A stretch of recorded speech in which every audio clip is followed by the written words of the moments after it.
A guerra da Ucrânia, que começou em 2022, perdura até os dias atuais e tem estimativas de já ter deixado mais de 100 mil mortos pelo caminho desde o seu início. Mas os conflitos entre a Rússia e a Ucrânia não começaram em 2022, mas bem antes. Você sabia que por conta da Rússia, ou União Soviética, como era chamada na época, milhões de ucranianos morreram de fome entre os anos de 1932 e 1933? Até os dias de hoje rola uma discussão se essa fome foi proposital ou fruto de incompetência, mas o fato é que ela aconteceu, sendo aí mais um dos episódios históricos a fomentar esse ressentimento entre russos e ucranianos. Essa história e como ela aconteceu eu vou contar para você nesse vídeo de hoje, então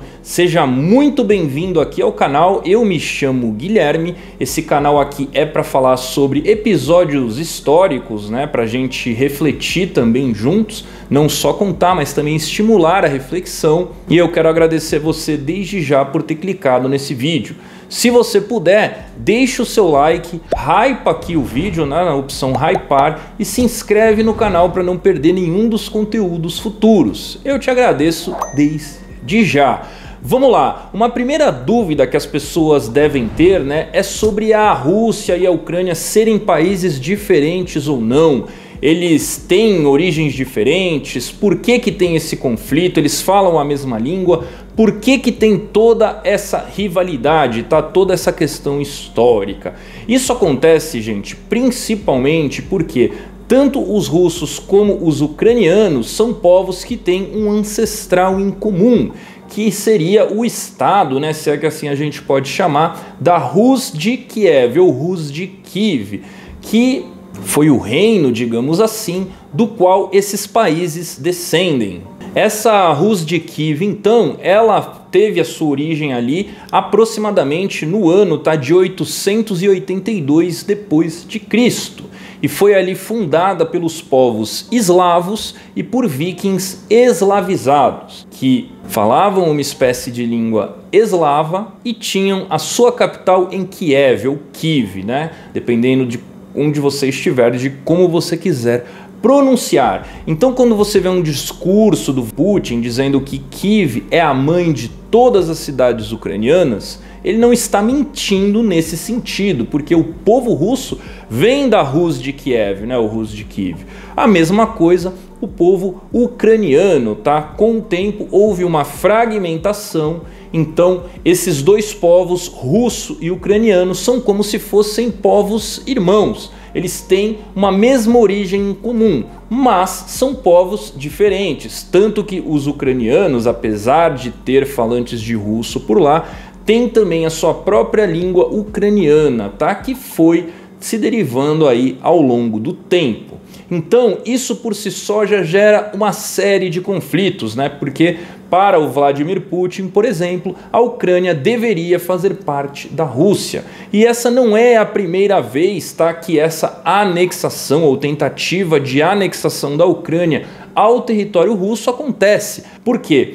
Lá nos tempos do czar ainda, tá? Século XIX e começo do século XX, a Ucrânia já havia sido anexada ao território russo, inclusive sendo uma das repúblicas fundadoras da antiga União Soviética, né? Quando você teve a Revolução Russa de 1917, você teve a formação da União das Repúblicas Socialistas Soviéticas, da qual a Ucrânia fazia parte. Só que lá no começo da União Soviética, né, você tem ali após um tempo a morte de Vladimir Lenin e a figura de Joseph Stalin tomando ali o poder, né, cada vez mais centralizando o poder do Politburo ali na sua pessoa. Então, o plano do Stalin na época era fomentar a industrialização da União Soviética. Por quê? Na época do czar, tá, que era o regime que vigorava antes da Revolução Socialista, a Rússia era praticamente um estado feudal, agrário, né, atrasado, digamos assim. Tanto que com seu território imenso havia inclusive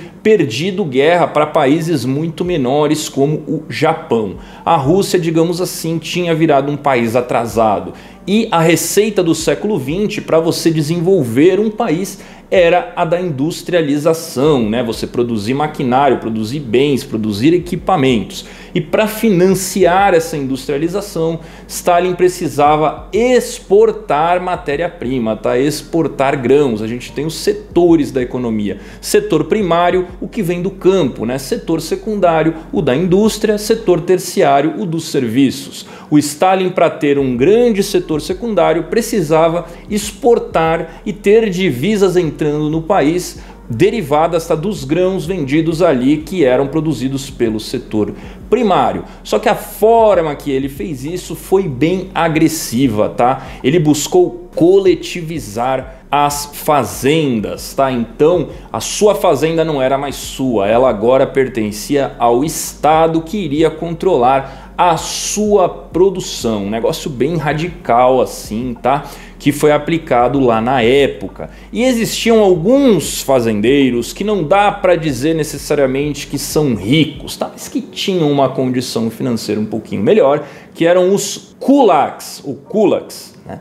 E esses acabaram virando os inimigos número 1 do regime de Stalin, cara. Ele realmente perseguia essa galera, matava mesmo ou mandava para campo de concentração, campo de trabalhos forçados, que eram os gulags, tá? Não confunda o kulak com gulag ou gulag. Kulak, os fazendeiros ricos. Gulag eram os campos de trabalho forçado, tá? Que eles eram mandados. Só que esse regime novo, né, de você coletivizar e confiscar os grãos para mandar para o exterior, para bancar a industrialização, ele não era muito eficiente, tá? E os cálculos ali, a maneira que a coisa era feita, tá, bem burocratizada, acabou gerando problemas de falta de grãos em determinados locais, tá, das repúblicas socialistas soviéticas. E o pior, assim, talvez o suprassumo, foi no inverno de 1932 a 1933, né? Porque o inverno nesses locais, no hemisfério norte, é no final e no começo do ano, digamos assim. Não é que nem aqui no hemisfério sul no Brasil, que é no meio do ano. Então esse inverno foi tenso, tá? Foi rigoroso, mas claro, não dá para falar que foi só por fatores climáticos que as pessoas começaram a passar fome. Mas com o inverno rigoroso, você já prejudica um pouco ali a produção de grãos. E o governo centralizado, que não fez um cálculo bacana ali, né, para não dizer outra coisa, e continuou mandando os grãos para fora, isso fez faltar comida na Ucrânia. As pessoas na área rural da Ucrânia começaram a definhar de fome. Cara, as pessoas começaram a comer rato, comer casca de árvore, comer folha, não tinha o que comer. Os ucranianos começaram a morrer de fome. E mesmo com avisos, tá? Houve avisos aí para o Stalin que isso estava acontecendo, isso foi meio que subestimado ou ignorado, tá? Tem relatos, inclusive nesse livro aqui muito interessante que eu estou terminando de ler, que a própria esposa de Stalin na época tentou avisá-lo que as pessoas estavam passando fome na Ucrânia e isso foi simplesmente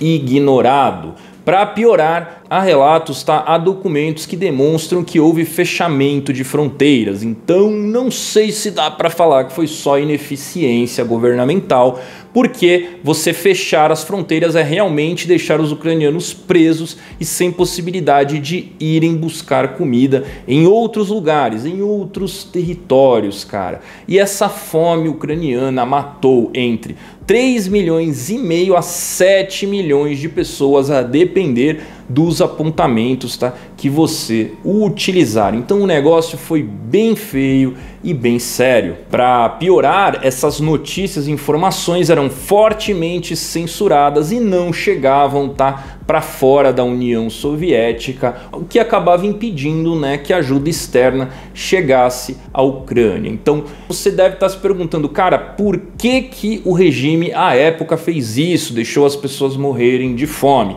Alguns vão apontar que por incompetência, tá? Não tiveram ali o cuidado que deveriam ter quando os sinais de fome começaram a chegar lá em Moscou, no Politburo, ou em Sochi, onde Stalin passava a maior parte das suas férias.